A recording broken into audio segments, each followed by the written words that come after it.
Jai Sri Jail Farm Park, first one of its kind in India, now in Hyderabad. 50% discount on Magic Pass.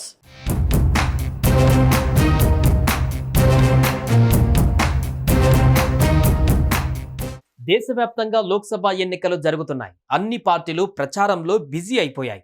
తెలంగాణలోనూ ఇప్పటికే అన్ని పార్టీలు అభ్యర్థులను ప్రకటించి ప్రచారంలో దూసుకువెళుతున్నాయి.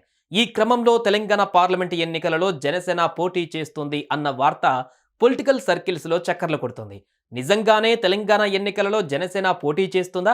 అందుకే సమన్వయ కమిటీని ఏర్పాటు చేశారా? లేదంటే పొత్తులో భాగంగా బీజేపీకి సపోర్ట్ ఇస్తుందా? నామినేషన్ దాఖలకు సమయం దగ్గర పడుతుండటంతో ఏం జరగబోతుందనేది ఉత్కంఠగా మారింది.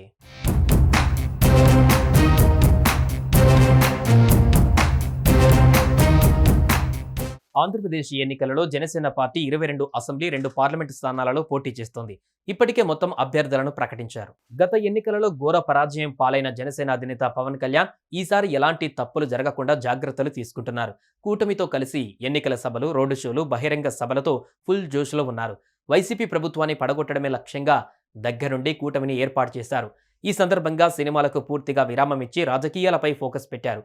అయితే ఇలాంటి క్రమంలో తెలంగాణలో జరిగే లోక్సభ ఎన్నికలలో జనసేన పోటీ చేస్తున్నట్లు ప్రచారం జరుగుతోంది.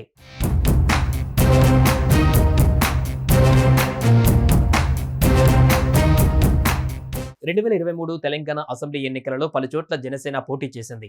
అయితే ఎక్కడా గెలవలేదు. కానీ మిత్రపక్షం బీజేపీకి సపోర్ట్ ఇచ్చింది. ఇలాంటి తరుణంలో మరికొన్ని రోజులలో తెలంగాణలో జరగబోయే పార్లమెంటు ఎన్నికలలో జనసేన పోటీ చేస్తుందంటూ ఊహాగానాలు మొదలయ్యాయి. పార్లమెంటు ఎన్నికల నేపథ్యంలో జనసేన చీఫ్ పవన్ కళ్యాణ్ కీలక నిర్ణయం తీసుకున్నారు. పార్టీ తరపున సమన్వయం కోసం ఓ కమిటీని నియమించారు. మంగళగిరిలో జరిగిన పార్టీ సమావేశంలో ఈ నిర్ణయం తీసుకున్నారు. ఈ కమిటీలో 5 సభ్యులు ఉంటారు. దీనికి పార్టీ ఉపాధ్యక్షులు బొంగునూరి మహేందర్ రెడ్డి సమన్వయకర్తగా పనిచేస్తారు. శంకర్ గౌడ్, రాజాలింగం, పొన్నూరి శిరీష, ప్రేమ్ కుమార్, మూలుకుంట్ల సాగర్ ఇందులో సభ్యులుగా ఉన్నారు.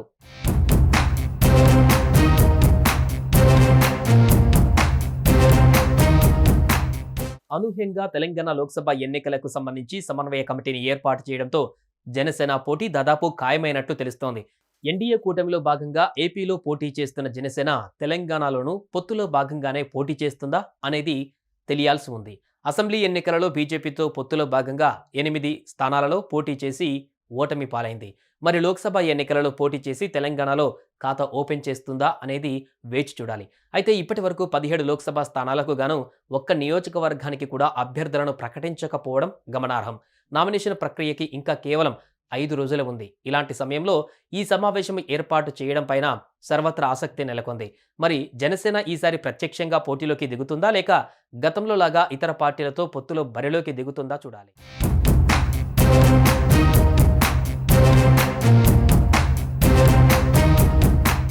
సుమన్ టీవీలో మీ పర్సనల్ అండ్ బిజినెస్ ప్రమోషన్స్ కోసం కింది నెంబర్కి కాంటాక్ట్ చేయండి.